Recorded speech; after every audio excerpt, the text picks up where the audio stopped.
To be a good language learner, you simply need to think about your learning.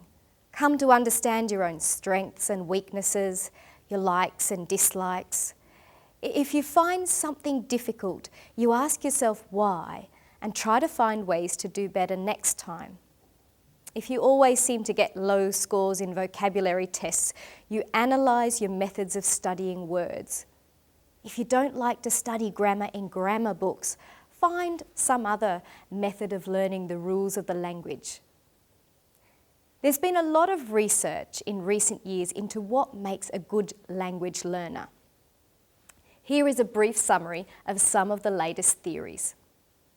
A good language learner thinks about how she is learning. She tries to find out what works for her and what doesn't.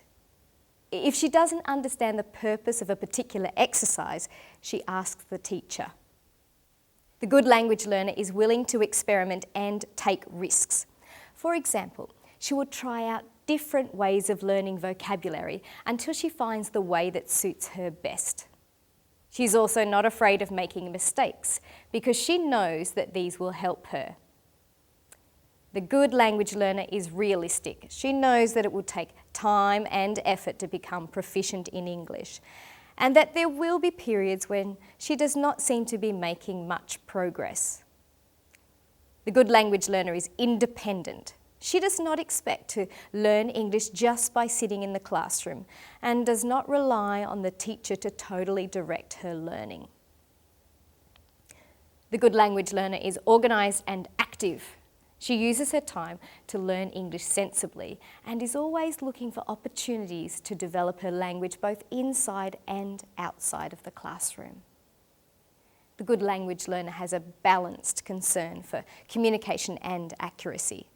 Some students are good at communicating their thoughts, but they do not care that they make many mistakes in doing so. A good language learner, on the other hand, is concerned with both communicating and doing so as accurately as possible.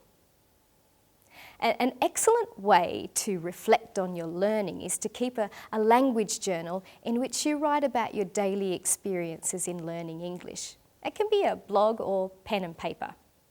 Remember that everyone has their own learning style, so if you do something different and it works well for you, don't feel you have to follow the advice given by others.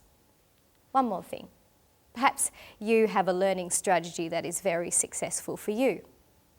I'd love to hear about it, so please post it as a comment to this video so others can also benefit.